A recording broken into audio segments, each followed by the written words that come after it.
আসসালামু আলাইকুম সুপ্রিয় শিক্ষার্থীবৃন্দ, আপনারা নিশ্চয়ই ভালো আছেন। আজকে আমাদের অষ্টম শ্রেণীর তথ্য জগৎপত্তির অধ্যায় 4-এর স্প্রেডশিটের ব্যবহার নিয়ে কথা বলব। স্প্রেডশিটের বিভিন্ন ব্যবহার আমরা এই পর্বে এই অধ্যায়ে আমরা জানব। তো প্রথমে হচ্ছে যে স্প্রেডশিটের ব্যবহার, স্প্রেডশিট কাকে বলে, স্প্রেডশিট ধারণা, এগুলো নিয়ে আমরা আলোচনা করব। তো চলে যাই ছোট বন্ধুরা, এই অধ্যায় 4 স্প্রেডশিটের ব্যবহার। আমরা এই মুহূর্তে আছি পৃষ্ঠা নাম্বার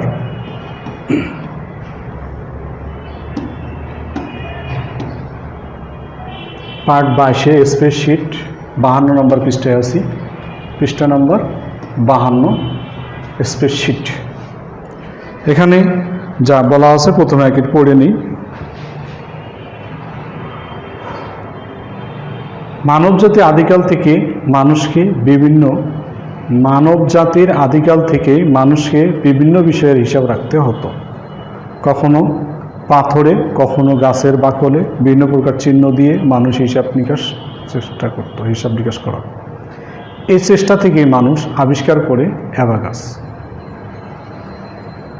এখন থেকে 50 বছর আগে মানুষের কাছে কাগজ কলমই ছিল হিসাব নিকাশ করা ও সংরক্ষণের প্রধান উপায়। প্রযুক্তিগত বিকাশে ক্যালকুলেটরের আবিষ্কার মানুষকে হিসাবের ক্ষেত্রে কিছুটা স্বস্তি দেয়, তবুও জটিল ও দীর্ঘ হিসাবের সমস্যা থেকেই যায়। এই সকল সমস্যার নিরসন হয় কম্পিউটার আবিষ্কারের পর। এখানে যে কথাগুলো বলতেছি, যে মানুষ সৃষ্টি লগ্ন থেকে হিসাব নিকাশ করার প্রয়োজন দেখা দেয়। কিভাবে?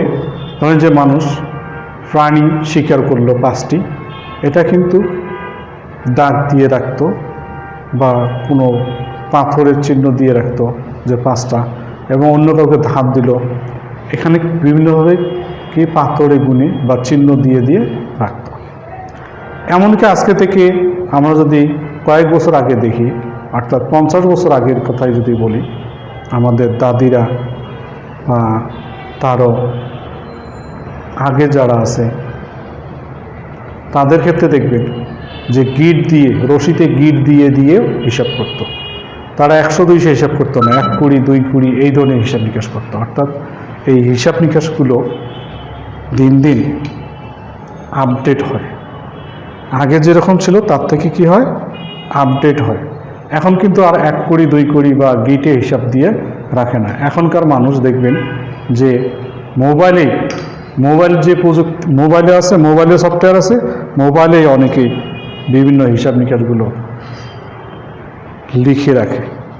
মোবাইলের যে সফটওয়্যার আছে, মোবাইলেই হিসাব নিকাশগুলো লিখে রাখে। তাহলে মানুষ কি হলো, সময়ের সাথে সাথে এগুলো আপডেট হয়ে যাচ্ছে। আগের মতো মানুষ আর 1 কুড়ি 2 কুড়ি এরকম হিসাব নিকাশ করে না।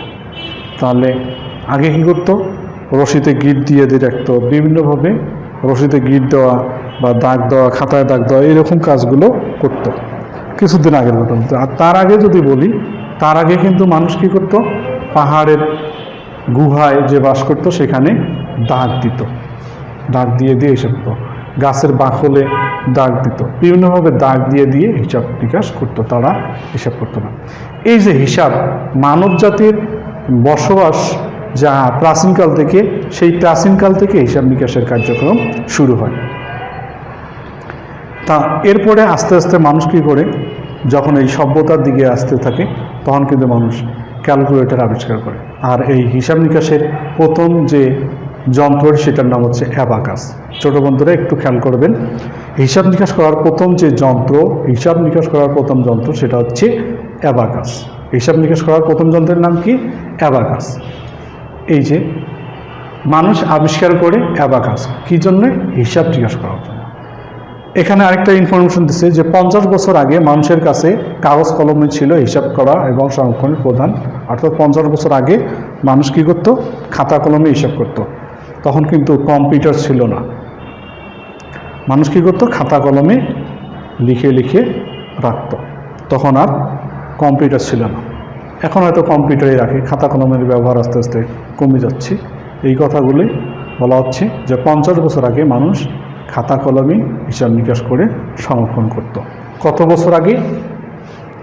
খাতা কলম হিসাব করে সংরক্ষণ করতো 50 বছর আগে। প্রযুক্তির যখন বিকাশ ঘটে মানুষ তখন স্বস্তি লাভ করে। আগে শুধুমাত্র অ্যাবাকার যন্ত্র, এটা অ্যাবাকার যন্ত্র, তারপরে ক্যালকুলেটর ব্যবহার করা শুরু করে, ক্যালকুলেটরে আবার সেভ করে রাখা যায় না। এখন দেখেন কম্পিউটারে কিন্তু সে হিসাব নিকাশ করে এবং সেভ করেও রাখতেছে। এই যে মানুষের যতই ডেভেলপ হচ্ছে ততই কী করতেছে, মানুষের স্বস্তিটা বাড়তেছে। দীর্ঘ আগে ক্যালকুলেটারে 8 ডিজিট পর্যন্ত করতে, তারপরে 10, 12 ডিজিট। এখন ক্যালকুলেটর বাদ দিয়ে কম্পিউটারে যখন হিসাব নিকাশ করে তখন কিন্তু ডিজিটের কোনো বাধা ধরা নিয়ম থাকে না। ডিজিট কিন্তু আনলিমিটেড ডিজিট ইউজ করে হিসাব নিকাশ করতেছে। জটিল থেকে জটিলতর বড় বড় যত বড় কোটি কোটি লাখ লাখ টাকার হিসাব করতেছে এবং সংখ্যক করতেছে, যার ফলে মানুষের কষ্টটা দিন দিন লাঘব হচ্ছে, কষ্টটা কম লাগতেছে। আচ্ছা, এখান থেকে আমাদের ইম্পর্টেন্ট জ্ঞানমূলক কিছু তথ্য বলি যে হিসাব নিকাশ করার জন্য প্রথম যন্ত্রটির নাম অ্যাবাকাস। কত বছর পূর্বে মানুষ খাতা কলমে হিসাব করত? 50 বছর আগে। যন্ত্রটা আবিষ্কার হওয়ার সঙ্গে সঙ্গে মানুষের স্বস্তিটা ফিরে আসে। তারপরে দেখেন স্প্রেডশিটের ধারণা। আজকে মূলত আমাদের এই পর্বে স্প্রেডশিটের ধারণা নিয়েই কথা বলব। স্প্রেডশিটের ধারণা, স্প্রেডশিট আবিধানিক অর্থ হলো ছড়ানো বড় মাপের কাগজ। স্প্রেডশিটের আবিধানিক অর্থ ছড়ানো বড় মাপের, স্প্রেড অর্থ ছড়ানো, শিট মানে কাগজ, স্প্রেড অর্থ কি ছড়ানো, শিট অর্থ কাগজ, ছড়ানো কাগজ। স্প্রেডশিট হচ্ছে কি ছড়ানো বড় মাপের কাগজ। এই স্প্রেডশিট শব্দের অর্থ হচ্ছে ছড়ানো বড় মাপের কাগজ।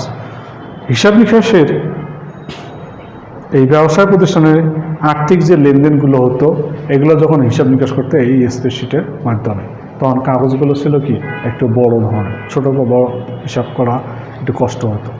এই কাগজগুলোতে আবার অনেক ধরনের রো কলাম টেনে করা হতো, রো এবং কলাম। রো কলামের মাধ্যমে হিসাব নিকাশ করতে করতে এই রো কলাম আস্তে আস্তে বাড়তে থাকে এবং মানুষ অবশ্য সহজে বুঝতে পারত। বর্তমান কাগজের স্প্রেডশিটের স্থান দখল করেছে সফটওয়্যার নির্ভর স্প্রেডশিট প্রোগ্রাম। তাহলে বর্তমানে এই কাগজের জায়গায় দখল করে কে? Spreadsheet programme. কাগজের স্প্রেডশিটের স্থান দখল করে সফটওয়্যার নির্ভর স্প্রেডশিট প্রোগ্রাম, এবং এটা এত বেশি সহজ এবং নির্ভুল যে মানুষের কাছে জনপ্রিয় হয়ে ওঠে। কোনটি জনপ্রিয় হয়ে ওঠে? এই যে স্প্রেডশিট প্রোগ্রামটি মানুষের কাছে জনপ্রিয় হয়ে ওঠে। কোনটি? Spreadsheet programme. বর্তমানে কাগজের পরিবর্তে স্থান দখল করে নেয় কি? সফটওয়্যার প্রোগ্রাম, সফটওয়্যার নির্ভর স্প্রেডশিট প্রোগ্রাম, অর্থাৎ হিসাব নিকাশ করে। এটা স্প্রেডশিট ব্যবহার জনপ্রিয় ওঠে। কেন জনপ্রিয় হয়ে ওঠে? এটার ব্যবহার এত সহজ এবং নির্ভুল হয়। এটার ব্যবহার এত জনপ্রিয়তার কারণটা হচ্ছে যে নির্ভুল এবং সূক্ষ্মভাবে হিসাবটা করতে পারে, এবং কি এমনকি এটা সংরক্ষণ করে রাখা যায়। পরবর্তীত যদি আংশিক আজকে হিসাব নিকাশ করেন কিছু অংশ করে সংরক্ষণ করা সম্ভব, এবং পরের দিন বা আরও 7 দিন 10 দিন 15 দিন পরে বাকি অংশ হিসাব নিকাশ করা সম্ভব। এমনকি একটা হিসাবের একটা অংশ যদি ভুল হয় সেই অংশটা ভুল সংশোধন করলে পুরো হিসাবটা ঠিক হয়ে যাবে। যেমন খাতা কলমের জন্য একটা রেজাল্ট শিট তৈরি করলাম, তা একটা স্টুডেন্টের ধরেন যে ইসলাম ধর্মে সে A+ পাইছে কিন্তু ভুলে তাকে A- দেওয়া হয়েছে। তো খাতা কলমে যদি করি একটা রেজাল্ট শিট, তাহলে ওটা সংশোধন করার জন্য পুরো পেজটাই চেঞ্জ করতে হবে, আবার নতুন করে লিখতে হবে। কিন্তু স্প্রেডশিটে শুধুমাত্র যেখানে A+ পাইছে A- ডিলিট করে A+ দিলেই বা মার্কস যে জায়গাটায় ভুল হয়েছে সেটা সংশোধন করলে পুরো জিনিসটা সঠিক হয়ে যাবে। এই কারণে জনপ্রিয়তাটা একটু বেশি হয়। আচ্ছা, স্প্রেডশিট সম্পর্কে আরেকটু বলি। স্প্রেডশিট কাকে বলে? আচ্ছা, স্প্রেডশিট কাকে বলে পরবর্তী টপিক্সে আসা, আরেকটা টপিক্স আছে স্প্রেডশিট কি। আচ্ছা, তার আগে এখানে ইম্পর্টেন্ট একটা প্যারা আছে, এই প্যারাটা আমরা পড়ে নিই। দয়া করে একটু মনোযোগী হই বন্ধুরা, দেখে নিন। এখানে এই প্যারাটা দেখেন, স্প্রেডশিট জনপ্রিয় হয়ে ওঠে কারণগুলো তো বললাম দুই একটা, আরও আনলিমিটেড কারণ আছে, তার মধ্যে দুই একটা বললাম। এখন আমরা যেটা দেখব যে 70 দশকের শেষের দিকে অ্যাপেল কোম্পানি সর্বপ্রথম বেসিক্যাল স্প্রেডশিট সফটওয়্যার উদ্ভাবন করে।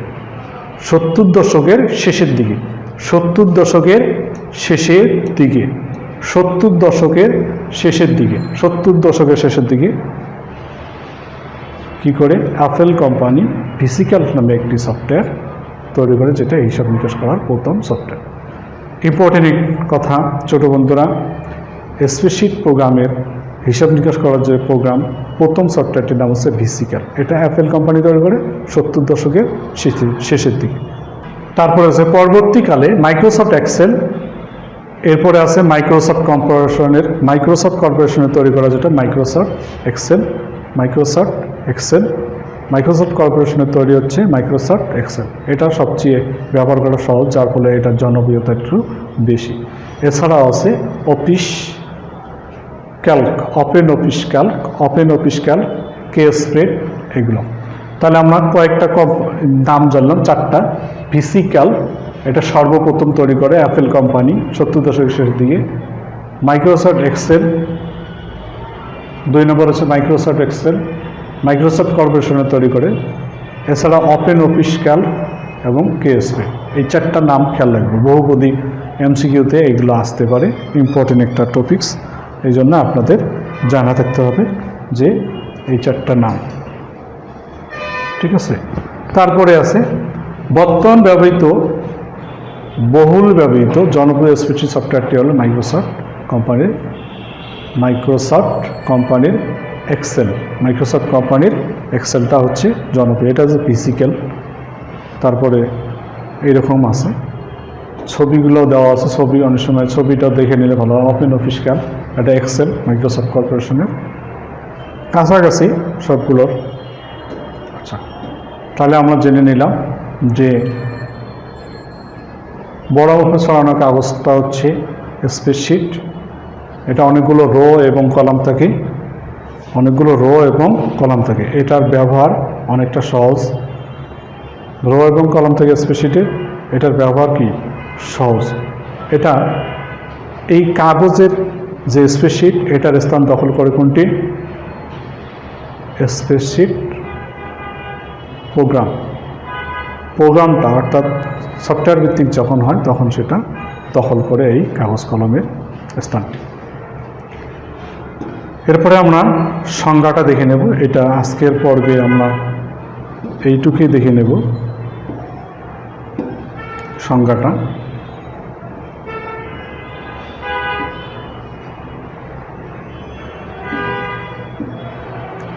এইটুকু দেখে নেব। স্প্রেডশিট কি? স্প্রেডশিট হলো এক ধরনের অ্যাপ্লিকেশন কম্পিউটার প্রোগ্রাম। এখানে ছোট বন্ধুরা সংজ্ঞাটা, এখানকার সংজ্ঞাটাই আমরা ব্যবহার করব।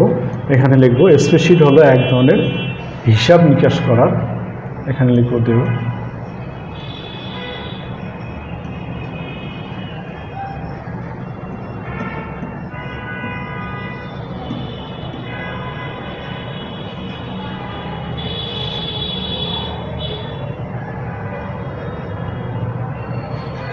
এই জায়গাটা লিখে নেব, ঠিক আছে।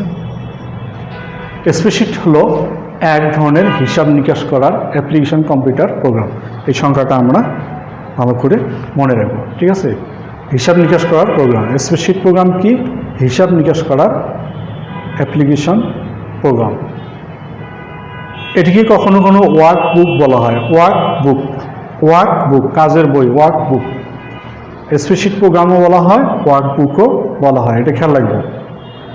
আচ্ছা, একটি রেজিস্টার খাতায় যেমন অনেকগুলো পৃষ্ঠা থাকে, তেমনি একটি ওয়ার্কবুকে অনেকগুলো ওয়ার্কশিট থাকে। এক একটি ওয়ার্কশিটে বহু সংখ্যক সারি ও কলাম থাকে। এটি দেখতে নিচের চিত্রের মতো, নিচের যে চিত্র আছে সেই রকম দেখতে। আচ্ছা, আমরা তাহলে সংজ্ঞা পেলাম স্প্রেডশিট কাকে বলে। স্প্রেডশিট হলো হিসাব নিকাশ করার অ্যাপ্লিকেশন প্রোগ্রাম। আমরা যেমন বই শব্দটা ইউজ করি, বই, খেয়াল রাখবো ছোট বন্ধুরা, বইয়ে অনেকগুলো পৃষ্ঠা থাকে, শীট থাকে, পৃষ্ঠা থাকে, বইয়ে অনেকগুলো পৃষ্ঠা থাকে। ঠিক সেই রকম ওয়ার্ক বুক কথাটা খেয়াল রাখবো। ওয়ার্ক বুক বই কথাটা খেয়াল রাখবো। ওয়ার্ক বুক মানে বই। বইয়ে যেমন অনেকগুলো পৃষ্ঠা থাকে, তাহলে ওয়ার্ক বুকে অনেকগুলো ওয়ার্কশিট থাকে। ওয়ার্ক বুকে অনেকগুলো শীট থাকে। বইয়ে যেমন অনেকগুলো শীট থাকে, ওয়ার্ক বুকেও অনেকগুলো শীট থাকে। ওয়ার্ক বুক হচ্ছে বই আর ওয়ার্কশিট হচ্ছে পৃষ্ঠা। এই কথাটা খেয়াল রাখবো, তাহলে খেয়াল থাকবে, না হলে পেজ লাগতে পারে। রো এবং কলাম থাকে, অনেকগুলো রো এবং কলাম থাকে। এই যে উপর থেকে নিচের দিকে চলে আসা ঘরগুলোকে কলাম বলা হয়। কলামগুলোকে এ বি সি ডি দ্বারা, লেটার দ্বারা নামকরণ করা হয়। আর রোগুলোকে বাম থেকে ডানের দিকে চলে যাওয়া ঘরগুলোকে বলা হয় রো। রোগুলোকে নাম্বারিং করা হয় 1 2 3 দ্বারা। নাম্বারিং করা হয় 1 2 3 দ্বারা। আর কলামগুলোকে বলা হয় লেটার দ্বারা এবং রোগুলোকে করা হয় নাম্বার দ্বারা। কলাম এবং রো সমন্বিত রূপে যে ছোট ছোট ঘরগুলো, যেমন এই যে একটা কলাম, এই একটা রো, এই একটা কলাম, এই একটা রো, এই যে মিলিত হলে এখানে এটা হচ্ছে সেল। এই যে এটা একটা সেল, সেলের সি কলামে 2 নাম্বার রো, এটা হচ্ছে C2। এটার নাম হচ্ছে কি C2 সেল। এটার নাম হচ্ছে F2।